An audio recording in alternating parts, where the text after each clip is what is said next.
I'm Simon Ditchburn.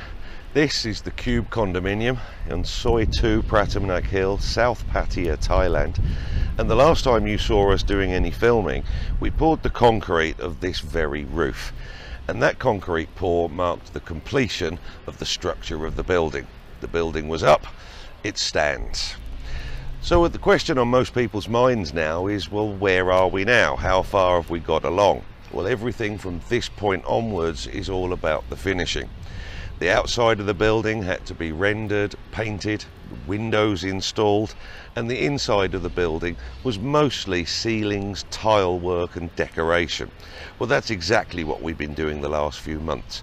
So I'm going to walk you around the building now and give you a full update on where we stand today.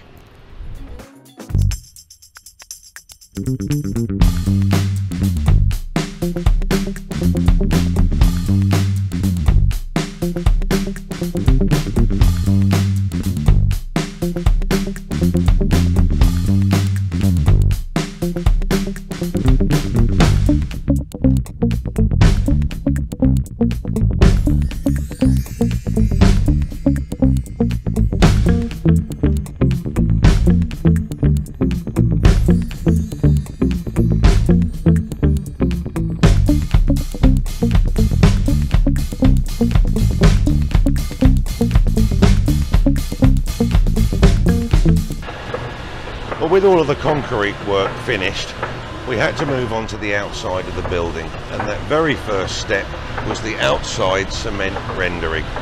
Now, it's actually the same as any rendering you have to do on the inside of the building. The difference really being the chemical additives that you put inside. Now, when you're doing plastering with cement, first choice is a very, very fine sand that gives you a nice finish. It's normally a 3-to-1 mix, that's 3 sand down to 1 cement. But then comes the additives, especially for the outside of the building. When you're plastering in these high temperatures, 30 up to 40 degrees, the first thing you need is a retardant chemical. Now, that retardant chemical actually slows down the drying process, so it gives you more time to play with the cement. The second one you want is a plasticizer. Now, when you mix cement in a cement mixer, it tends to be stiff, and you want to loosen that up, make it as loose and as pliable as possible. It makes it a lot more easy to trowel it onto the building. Now, there is a plasticizer solution that you can buy and add that with the cement, but it's an old bricklayer's trick. You actually put in washing up liquid, of all crazy things, but it works incredibly well. The last point, and probably the most important point with any outside rendering, is waterproof. Put a waterproof additive in there, because it is going to be weather facing and you are going to get a big beating from the rain, especially in tropical countries.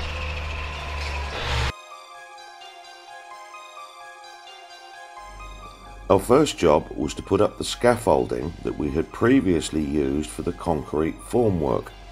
We started with the gable end that was facing Tropical Dream, and then this was the first wall to put into action with the rendering.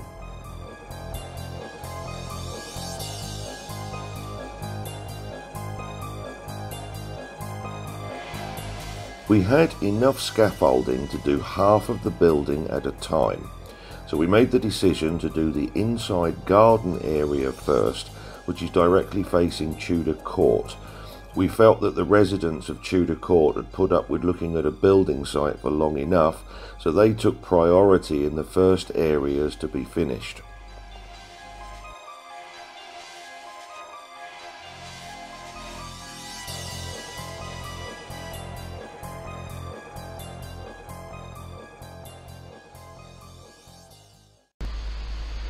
Well, with the outside of the building rendered now with its cement render, the next part of the stage is the primer. Now, I've come on a balcony to demonstrate it for you. Primer is a major important part of the painting. Primer, and only primer, has the special chemicals to stabilize the cement, and more than that, it has chemicals in here which are anti-fungicide.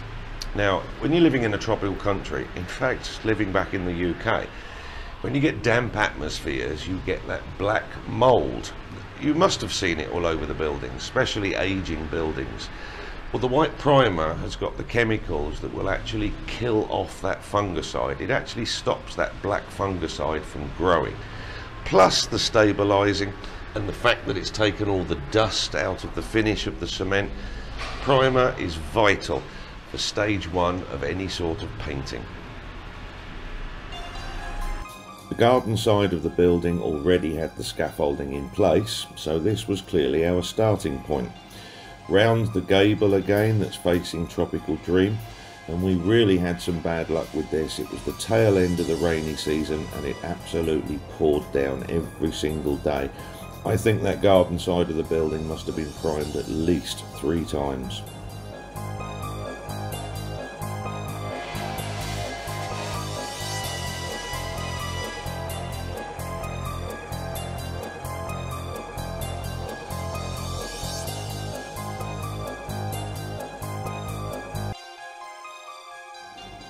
After we'd poured the concrete on the second and final roof, that gave us enough scaffold to start putting up on the street side. So onwards and upwards the scaffold went up and the primer started on soi 2 and soi 3.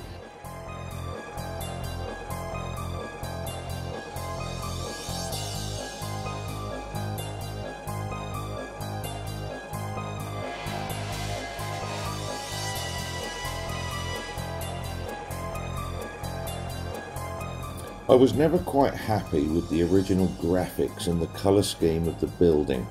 I was looking for a group of colours that really made the green glass shine through, to make them really pop from the front of the building. So the colour testing started, and once again the gable end against Tropical Dream was first up.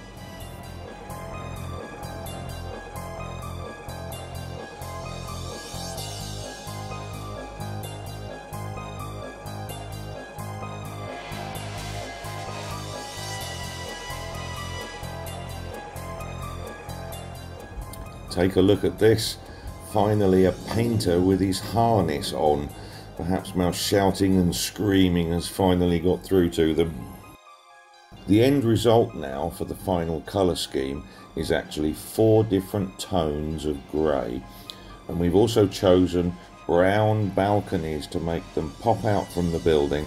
And I believe that once the greenery is in place from the garden, that's really going to complement everything within that building facade. Next on the installation list, the windows. Now we'll be taking you into the factory at a later date to show you how we've actually put them together, but we've once again chosen the UPVC windows. And this particular frame has an advantage that you can have a single glazing or a double glazing.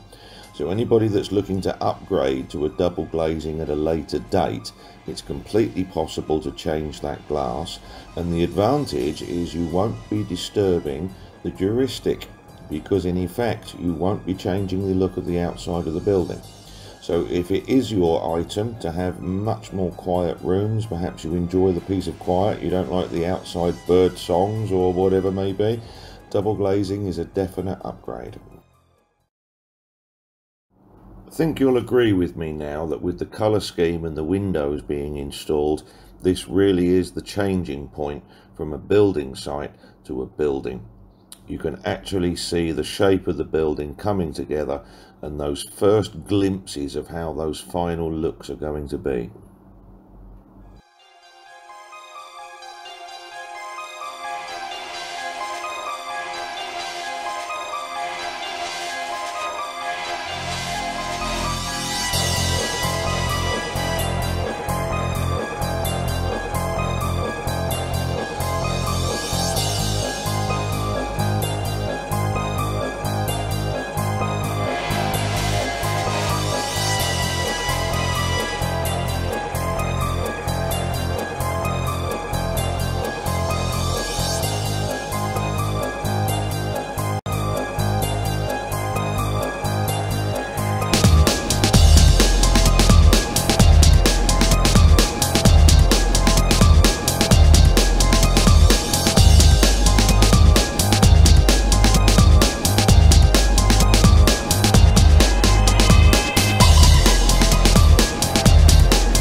You've just watched us crane these water tanks into position. There are 4 in total. 2 of them are buried into the ground on the ground floor, and 2 of them sit on the roof. Now the 2 on the ground floor, they are the first tanks that take the City Hall supply. They are then pumped into the top tanks, and from these top tanks it's gravity fed down into the apartments. Now here's an interesting fact. If you're on the top half of the building, water just naturally gravity fed from these tanks will supply your rooms without any pressure problems. However, if you're on the ground floor or the lower floors, the time the water gets to those lower floors, the pressure is increasing on every floor that you go down. So we actually have to put a regulator valve on those lower floors to make sure that we keep an even pressure. Otherwise you'll be turning on the water and your taps will be blowing clean off.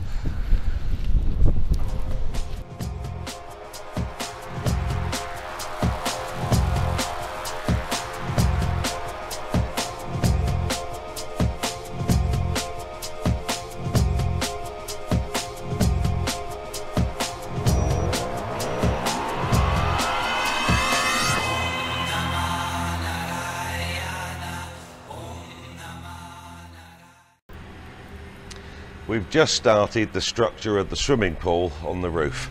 We've just flown the drone around the outside so you can see it's pretty clearly sitting on the top of the roof. Now with a swimming pool on the top of the roof, there was always the danger that it would leak, especially if I built it the traditional way, which would basically be concrete and tiles. Well, we decided we're going to have to spend the extra. It is cheaper for me to spend the extra on the swimming pool now and not repair rooms later on. So this entire swimming pool on the roof is actually made from a PVC liner. PVC liner being completely 100% waterproof. It was worth the extra money. It is worth saving myself the cost of anything going wrong in the future. So we're going to keep a close eye on this one as it gets built, and we'll keep on filming it to give you a good idea of how it's done. Now this one was real popular demand. It's the rooftop gym and it's huge. It's also completely glass all the way around the outside, so what a fantastic rooftop view. Even glimpses of the sea looking through the rooftop. Absolutely fantastic. So we've got a real combination of machines up here. You've got cardio, you've got loose weight machines, so you're going to be able to jog away on your machine and look out across the rooftops. Absolutely superb.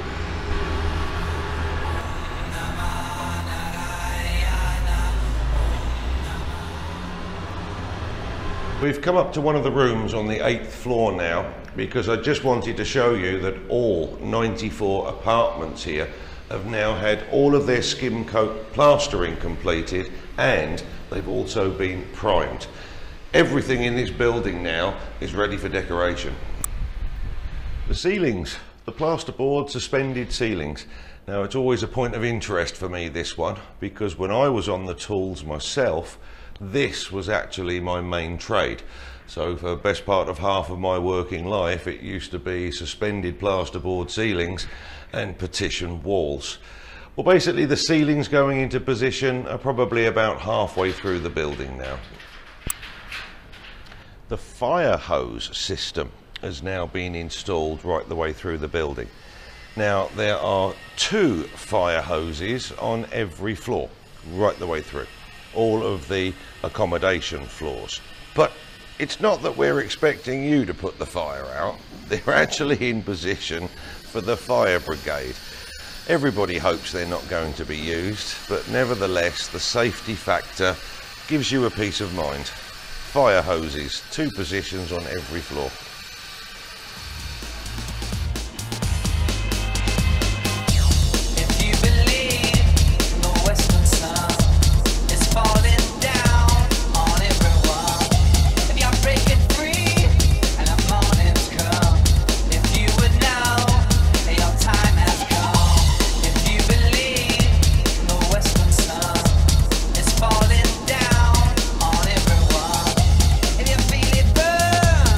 Try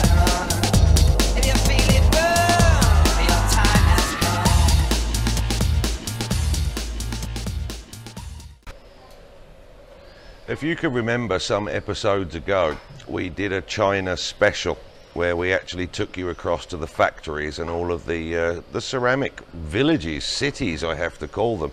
It's on so much a larger scale than anything that we have here. Well, those tiles, several months later, I have to say, have actually now arrived. They came across in 5 shipping containers. So every single floor of the building is now full of pallets of tiles, right the way through on every step of the building. We've got floor tiles, bathroom tiles, we've got the corridor tiles, we've got the balcony tiles. Everything, you name it, we've got the whole lot.